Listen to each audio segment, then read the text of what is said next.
because Baldoni claims that at Lively's New York penthouse, he is confronted by Ryan Reynolds, again her husband, and their very good friend, Taylor Swift. And they end up telling Baldoni how great Lively's version of the script is. They're praising it. And Baldoni says in the complaint that he understood this to mean, you better comply with Lively's direction of the script. Top scene today, I really love what you did. It really does help a lot.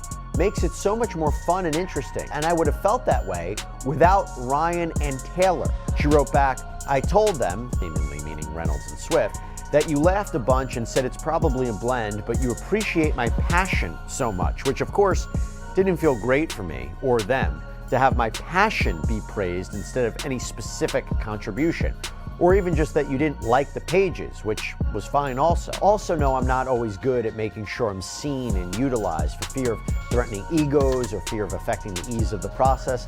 They don't give a blank about that, and because of that, everyone listens to them with immense respect and enthusiasm. So I guess I have to stop worrying about people liking me. So on, but that's fine, that's me. So I'm not on his side.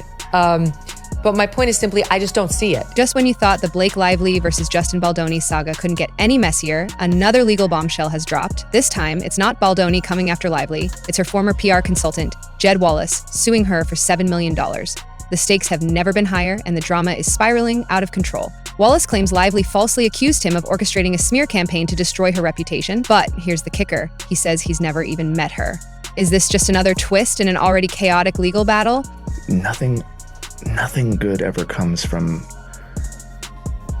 pointing the finger at somebody. Or has Blake dug herself into an even deeper hole? Let's break it all down. And trust me, this story only gets wilder. Jed Wallace, a crisis PR consultant, has filed a $7 million defamation lawsuit against Blake Lively.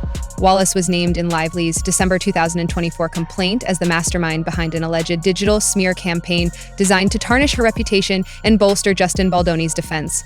Lively claimed Wallace weaponized a digital army to spread damaging content across social media and forums. At one point, he leaned forward and slowly dragged his lips from her ear and down her neck as he said, "It smells so good." Actress Blake Lively is accusing her co-star and director from the movie It Ends With Us of sexual harassment and retaliation. But Wallace isn't backing down. He insists that Lively's accusations are baseless and that she had no evidence when she made these claims. According to Wallace's legal team, she only began investigating his alleged involvement after going public with her accusations, a move they describe as reckless and damaging to his career. Wallace's lawsuit raises serious questions about the credibility of Lively's claims and whether she acted out of desperation to shift public perception in her favor. But this isn't the first time Lively has faced backlash for her approach. Judge you before they give you a chance. And we're going to change that. Thank you. Even before the lawsuits began piling up, Blake was already facing criticism for her tone-deaf approach to promoting It Ends With Us. Fans of Colleen Hoover's best-selling novel expected thoughtful discussions about the film's heavy themes like domestic abuse and trauma. Instead, Blake dodged serious questions and turned interviews into lighthearted jokes. Lively claimed that after speaking up, she was subjected to retaliation, including what she says is a smear campaign aimed at discrediting her in the public. One viral moment came when an interviewer asked how fans should approach her to discuss the movie's themes. Blake responded with a quip about asking for her address or phone number, completely missing the gravity of the question. Critics slammed her for failing to connect with the story's emotional core, calling it a missed opportunity to use her platform for meaningful dialogue. About their life. So if someone understands the themes of this movie, comes across you in public, and they want to really talk to you, what's the best way for them to be able to talk to you about this? How would you recommend they go about it? Like asking for like my address or my phone number or like my location share? This awkward promo run set the stage for what many now see as a pattern, deflecting criticism instead of addressing it head on. And as if that weren't enough, Baldoni wasn't going to let her control the narrative. Justin Baldoni isn't just defending himself, he's fighting back with everything he has. In January 2025, he filed a $400 million countersuit against Blake Lively, Ryan Reynolds, and their PR team for defamation and civil extortion. Baldoni alleges that Lively's accusations were part of a coordinated effort to destroy his reputation and career. He didn't even get to see it. He was in the basement at his own movie premiere. And then she had the nerve, because she had 2 minutes of bad publicity when the film hit, to come out and try to blame it all on him. His legal team released damning evidence, including text messages and video footage from the set of It Ends With Us, which they claim contradict Lively's harassment allegations. One video shows the two laughing and joking during a dance scene, hardly the behavior of someone experiencing a hostile work environment. Baldoni's countersuit has shifted public perception dramatically, forcing many to question whether Lively's claims hold up under scrutiny. But then came an unexpected twist. Lively herself became the target of another lawsuit. Jed Wallace, a PR person, saying he's losing millions in clients because of Blake Lively's defamation. In their incendiary complaint, where they're trying to do their best to bash him and the PR team, I don't see that the second loop closed of Jed Wallace isn't holding back in his $7 million lawsuit against Blake Lively. He claims she fabricated his involvement in a smear campaign without any proof and only started looking for evidence after making public accusations. According to Wallace, he has never even met or spoken to Lively, not in person, not over the phone, not even at industry events. Wallace alleges that Lively used him as a scapegoat to distract from her own credibility issues and shift blame onto others. His legal team describes this as a reckless move that caused significant harm to his reputation and career. And if you think that sounds bad for Blake, it gets worse. She writes, on another occasion, Mr. Baldoni and Ms. Lively were filming a slow dance scene for a montage in which no sound was recorded. Mr. Baldoni chose to let the camera roll and have them perform the scene, but did not act in character as Ryle. Instead, he spoke to Ms. Lively out of character as himself. At one point, he leaned forward and slowly dragged his lips from her ear and down her neck as he said, "It smells so good." Blake Lively was once Hollywood's golden girl, adored by fans and respected by industry insiders, but now public opinion is turning against her. Critics are questioning whether this is truly about justice or if it's just another case of someone unable to handle criticism. Social media is flooded with comments mocking her legal strategy and pointing out inconsistencies in her story. Even those who initially supported her are starting to distance themselves as more details emerge about the lawsuits against her. And while Blake struggles to maintain control of the narrative, Oh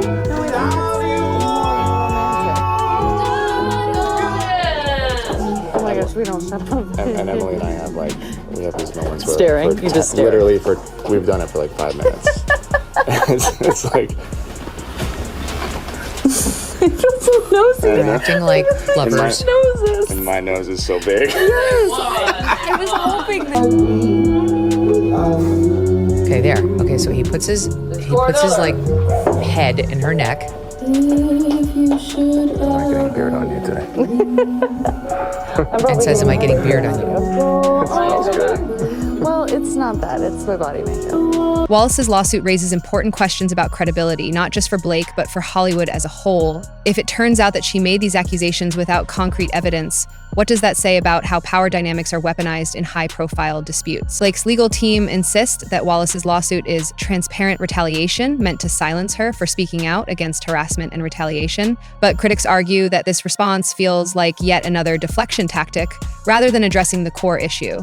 Where is the proof? And speaking of proof, They are playfully acting for the camera, trying to make it look like two lovers, two people in a relationship, are dancing with one another. Justin Baldoni continues to stand firm with what his legal team calls overwhelming evidence against Blake Lively's allegations. From text messages to unedited video footage, Baldoni has released documents that paint their interactions as professional and amicable, completely at odds with Lively's claims of harassment and hostility on set. This evidence has become a cornerstone of Baldoni's countersuit and has forced many observers to reconsider who is really telling the truth in this messy legal battle. But what does this mean for Hollywood moving forward? What they did was they worked with the New York Times, or publicists worked directly with the New York Times.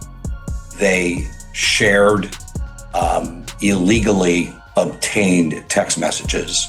This isn't just about two celebrities, it's about how Hollywood handles accusations in an era where public perception can make or break careers overnight. The lawsuits between Blake Lively, Justin Baldoni, and now Jed Wallace highlight how quickly power dynamics can shift when allegations are made without solid evidence. They concocted a complaint that they filed with the Civil Rights Division.